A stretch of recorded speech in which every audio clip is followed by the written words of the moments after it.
Assalamualaikum warahmatullahi wabarakatuh. Alhamdulillah, wassalatu wassalamu ala asrafil anbiya'i wal mursalin wa ala alihi wa ashabihi wa man sara ala nahdihi wa tamassaka bi sunnati ila yaumiddin.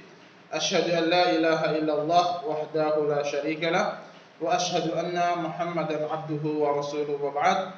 Anak-anakku sekalian yang para rahmat cintai, mudah-mudahan harapan para rahmat di pagi yang cerah ini di mapel sejarah, mudah-mudahan anak-anak para rahmat kelas 5A maupun kelas 5B selalu kompak ya, selalu bersungguh-sungguh dalam menuntut ilmu, bersungguh-sungguh dalam belajar. Bapak mendoakan mudah-mudahan anak-anak para rahmat semua suatu saat nanti menjadi orang yang sukses baik di dunia wal akhirah. Baik anak-anakku sekalian, saat ini sebelum masuk pada pembahasan materi, izinkan para rahmat ini menyampaikan beberapa hal.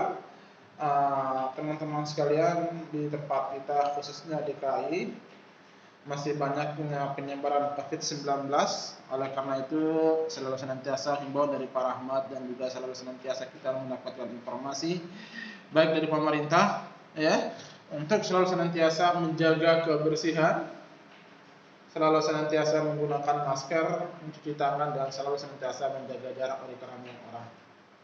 Mudah-mudahan ikhtiar yang anak-anakku sekalian kita lakukan bersama, mudah-mudahan kita semua dihindarkan oleh Allah Subhanahu wa taala berkaitan dengan wabah COVID-19. Baik, puji dan syukur sama-sama kita panjatkan kehadirat Allah Subhanahu wa taala.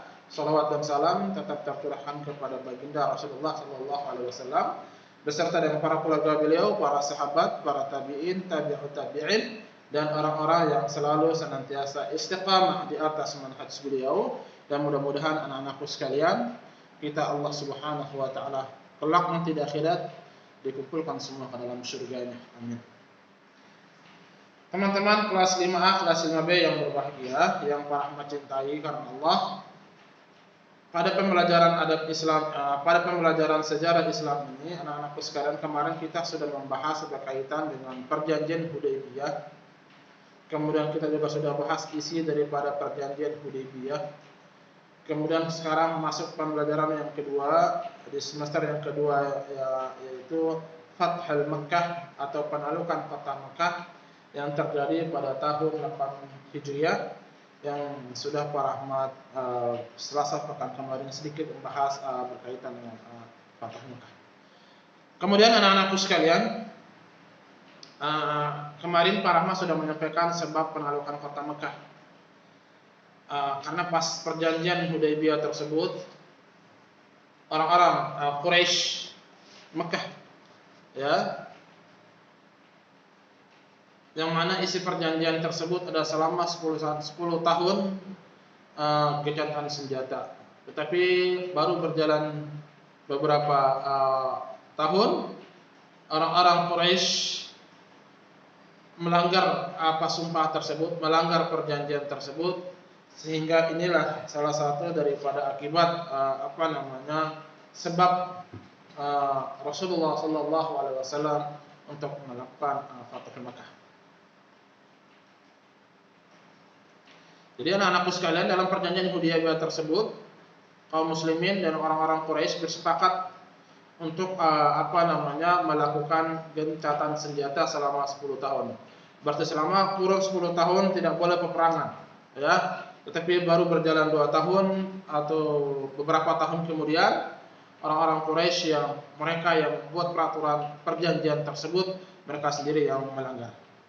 Kemudian anak-anakku sekalian, kemudian setelah peristiwa tersebut, beberapa orang dari kabilah Khuza'ah menghadap Rasulullah sallallahu alaihi wasallam di kota Madinah. Mereka mengabarkan tentang pengkhianatan yang dilakukan oleh orang-orang Quraisy terhadap Bani Bakar, yang mana pengkhianatan yang dilakukan oleh Bani Bakar, yang mana Bani Bakar tersebut mendapat backingan dari orang-orang Quraisy. Kebenaran itu pun terdengar oleh baginda Rasulullah sallallahu alaihi wasallam, dan Rasulullah sallallahu alaihi wasallam mempersiapkan pasukan untuk menaklukkan Fathul Makkah. Kemudian Rasulullah SAW bersama 10.000 pasukan perang, pasukan tentara, sejumlah 10.000 pasukan, yang mana 10.000 pasukan itu disiapkan oleh Rasulullah SAW untuk penaklukan kota Mekah. Kemudian teman-teman sekalian, sekarang kita masuk pada proses masuk Islamnya Abu Sufyan. Anak-anakku sekalian yang para rahmat cintai, kalau kita lihat sejarah Abu Sufyan, paman Nabi Sallallahu Alaihi Wasallam, ketika di masa Rasulullah Sallallahu Alaihi Wasallam berdakwah di kota Mekah, dan juga Nabi Sallallahu Alaihi Wasallam berdakwah di kota Madinah, Abu Sufyan adalah pemimpin orang-orang Quraisy. Dan terjadi perang Badar adalah karena kesalahpahaman yang dilakukan oleh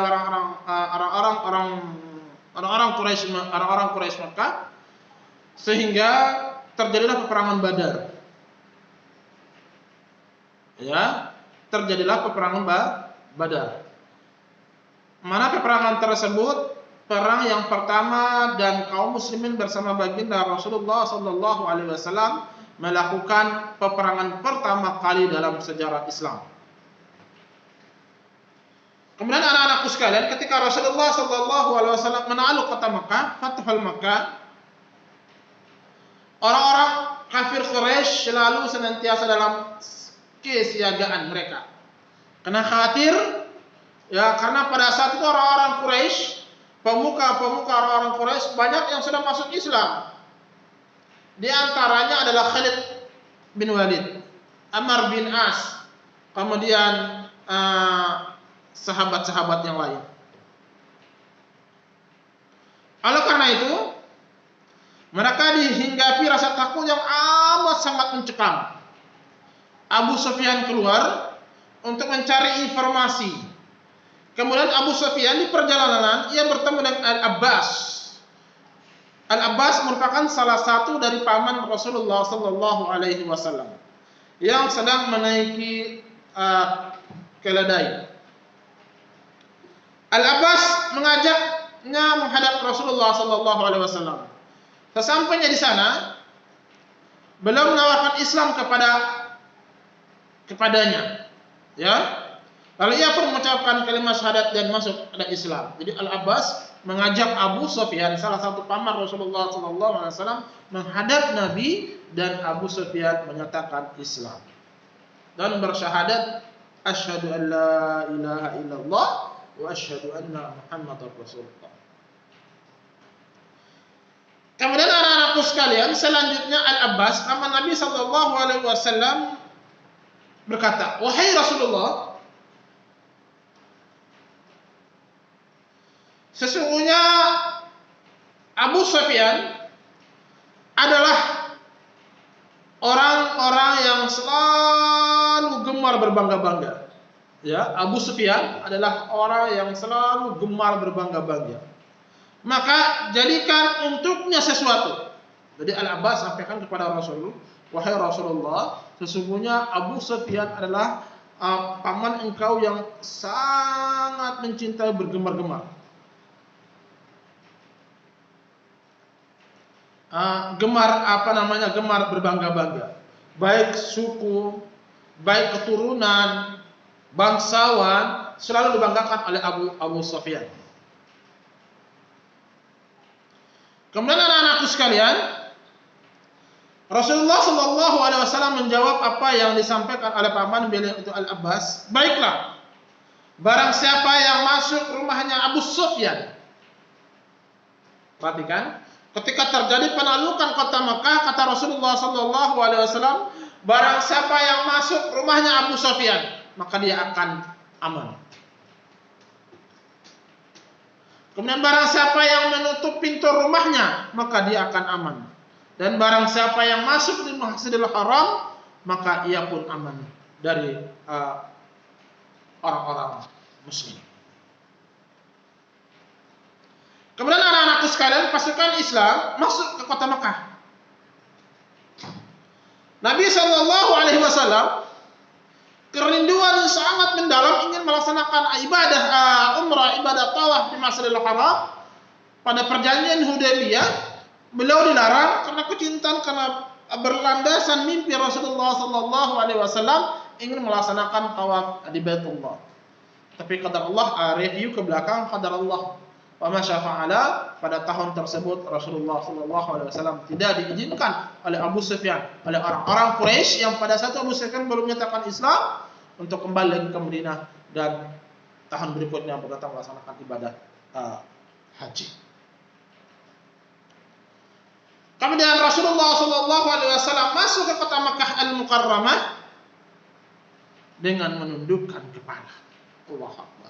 Rasulullah sallallahu alaihi wasallam masuk ke kota Makkah dengan menundukkan kepala. Sebagai bentuk tunduknya Rasulullah sallallahu alaihi wasallam kepada Allah Azza wa Jalla, kepada Allah Subhanahu wa taala, dan rasa syukur atas pertolongan Allah Subhanahu wa taala. Jadi anak-anakku sekalian, salah satu sunnah yang diajarkan oleh Rasulullah sallallahu alaihi wasallam adalah kerinduan kita terhadap kota haram ini, kota Makkah dan kota Madinah. Wabil khusus kota Makkah, masuk dalam keadaan tunduk dan mengucapkan alhamdulillah dan senantiasa bersyukur atas nikmat yang Allah berikan kepada kita. Kemudian anak-anakku sekalian, Nabi sallallahu alaihi wasallam memerintahkan para pasukan untuk memerangi siapapun kecuali mereka yang melakukan perlawanan. Jadi Nabi sallallahu alaihi wasallam memerintahkan kepada seluruh pasukannya, yang mana salah satu pasukannya tersebut adalah Khalid ibn Walid. Allahu Akbar. Ya. Yang mana kata Nabi sallallahu alaihi wasallam untuk tidak memerangi, untuk melarang pasukannya untuk membunuh kecuali mereka yang memerangi kita. Kecuali mereka yang ingin memerangi kaum muslimin. Kata Rasulullah, jangan diperangi. Perhatikan indahnya akhlak Nabi sallallahu alaihi wasallam. Betapa mulianya Rasulullah sallallahu alaihi wasallam. Kampung kelahiran beliau. Nabi sallallahu alaihi wasallam lahir di tengah suku-suku orang-orang Quraisy, bangsa Arab. Kakek beliau Nabi Ibrahim alaihi salam. Ketika beliau berdakwah di Mekah, beliau dicaci maki, dihina, dilecehkan kehormatan beliau. Ketika beliau sudah menjadi orang, beliau tetap memaafkan dan tidak memiliki namanya sifat hasad atau dendam dalam hati. Maka sepantasnya anak-anakku sekalian, kita sebagai pengikut Rasulullah sallallahu alaihi wasallam untuk selalu senantiasa memiliki sifat pemaaf. Kemudian ketika Nabi sallallahu alaihi wasallam masuk ke kota Makkah, beliau membagikan panglima-panglima untuk penaklukan kota Makkah. Pada saat itu ada Khalid bin Walid, yang mana Khalid bin Walid tugasnya adalah masuk bagian sebelah kanan kota Makkah, pasukan kanan atau sayap kanan. Kemudian ia masuk Mekah dari arah daratan rendah, sedangkan Nabi Shallallahu Alaihi Wasallam masuk kota Mekah melalui daratan rendah, dan Zubair bin Awam ditugaskan oleh Nabi Shallallahu Alaihi Wasallam bagian sayap kiri Rasulullah Shallallahu Alaihi Wasallam. Masuk Mekah dari arah daratan tinggi. Anak-anakku sekalian, bayangkan Khalid bin Walid, sahabat yang sangat luar biasa, yang punya semboyan yang sangat luar biasa, iskariman atau syahid, hidup mulia atau mati syahid. Ini kalau ada orang punya cita-cita seperti Khalid bin Walid, masya Allah. Tentunya kita berjihad, anak-anakku sekalian, kalian berjihad dengan menuntut ilmu, para rahmat juga dan bapak ibu guru semua berjihad untuk mendidik kalian semua.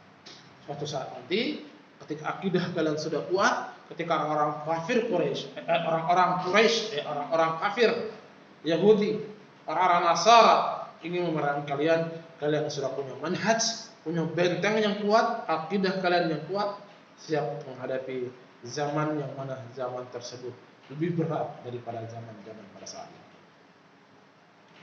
Kemudian anak-anakku sekalian, keadaan penduduk Mekah saat mengetahui kedatangan Rasulullah sallallahu alaihi wasallam. Orang-orang kafir Quraisy, orang-orang penduduk kota Mekah, ketika mereka melihat kedatangan Rasulullah sallallahu alaihi wasallam dan kaum muslimin yang begitu banyak, kalau orang-orang Quraisy Abu Sufyan berteriak, "Wahai orang-orang Quraisy, wahai penghuni Mekah, Muhammad sallallahu alaihi wasallam telah datang membawa pasukan yang tidak bisa kalian tandingi. Oleh karena itu siapa saja yang masuk di rumah Abu Sufyan, maka dia akan aman atau dia akan selamat. Kemudian barang siapa yang menutup pintu-pintu rumahnya, maka dia akan aman dan dia akan selamat. Dan barang siapa yang masuk Masjidil Haram, maka dia akan nyaman dan dia akan selamat." Kemudian anak-anakku sekalian, orang-orang pun berpencar, orang-orang penduduk kota Madinah, penduduk kota Makkah, mereka pun berpencar untuk menyelamatkan diri mereka masing-masing. Kemudian tidak ada satupun seorang musyrik pun yang bertemu dengan Khalid dan bala tentaranya untuk memerangi, melainkan dibunuhnya oleh Khalid ibn Walid. Kemudian Khalid datang dengan menyisir kota Mekah hingga menemui Rasulullah sallallahu alaihi wasallam di Safah. Perhatikan anak-anakku sekalian, Khalid ibn Walid radhiyallahu taala yang dulu menyerang Nabi sallallahu alaihi wasallam ketika perang Uhud, yang strateginya sangat luar biasa. Sahabat yang strategi perangnya sangat luar biasa, yang bisa menandingi Rasulullah sallallahu alaihi wasallam ketika perang Uhud. Ketika terjadi peristiwa perang Uhud, orang-orang Quraisy dipukul mundur oleh kaum muslimin. Ada sebuah hikmah yang tersimpan, kata Rasulullah sallallahu alaihi wasallam menyiapkan 50 orang pasukan pemanah di atas bukit Uhud. Kata Nabi sallallahu alaihi wasallam, "Wahai sahabatku yang di Uhud, dalam kondisi apapun kalian di atas bukit Uhud, jangan sampai kalian turun. Dalam kondisi apapun, tetap istiqomah, tetap berdiri di atas bukit Uhud." Ketika orang-orang Quraisy sudah dipukul mundur karena semboyan peperangan, semboran jihadnya orang-orang Islam, orang-orang yang beriman kepada Allah Subhanahu wa taala, yang dihidupkan oleh baginda Nabi sallallahu alaihi wasallam, "Iskariman aw mut syahidan," hidup mulia atau mati syahid. Sehingga orang-orang Quraisy dipukul mundur, kalang kabut. Ketika tersebut Khalid bin Walid melihat kesempatan, orang-orang yang di atas bukit turun ke bawah karena melihat betapa banyaknya harta ghanimah, peninggalan orang-orang kafir Quraisy yang mana tergiur oleh orang-orang pasukan pemanah yang sudah distrategikan oleh Rasulullah sallallahu alaihi wasallam di atas bukit. Ternyata mereka tergiur dengan harta dan mereka turun, dan Khalid bin Walid mengambil kesempatan cerdas, beliau memutar arah bukit ke belakang bukit Uhud dan naik ke atas menolong kaum muslimin. Dan pada saat itu Rasulullah sallallahu alaihi wasallam, orang yang termulia di atas permukaan bumi, beliau tertancap panah di pelipis beliau sampai berdarah, sehingga sahabat mengambil sorbannya dan menarik, dan tersebut tidak bisa, sehingga digigit dengan giginya sampai giginya habis ompong sahabat tersebut, dan Allah Subhanahu wa taala menggantinya gigi emas di surga. Ini menandakan anak-anakku sekalian, orang yang terbaik Nabi kita Muhammad sallallahu alaihi wasallam saja ketika peperangan dia mengalami namanya sakit, karena Nabi sallallahu alaihi wasallam manusia biasa, ana basyarum mitlukum. Rasulullah sallallahu alaihi wasallam manusia seperti kita, tetapi Rasulullah sallallahu alaihi wasallam diwahyukan oleh Allah Subhanahu wa taala sehingga membedakan beliau dengan manusia seperti kita. Mudah-mudahan penjelasan Pak Rahmat yang singkat ini, insyaallah berikutnya Pak Rahmat sedang mencatat referensi berkaitan dengan masuk Islamnya Hind, ya, istrinya Abu Sufyan radhiyallahu taala an. Semoga Allah meridhoinya dan Allah Subhanahu wa taala memasukkan mereka ke dalam surga ya Allah Subhanahu wa taala, dan insyaallah kita juga akan bertemu dengan mereka di surga ya Allah. Amin. Kemudian anak-anakku sekalian, insyaallah pekan berikutnya Pak Rahmat kita akan masuk pembahasan berkaitan dengan Rasulullah sallallahu alaihi wasallam masuk Masjidil Haram. Sekian saja dari Pak Rahmat. Mohon maaf atas keterlambatan pengiriman video karena berkaitan dengan HP Pak Rahmat yang begitu banyak data yang belum bisa Pak Rahmat hapus berkaitan dengan nilai kalian. Insyaallah taala pekan berikutnya Pak Rahmat akan usahakan mudah-mudahan video ini kirim dengan tepat waktu.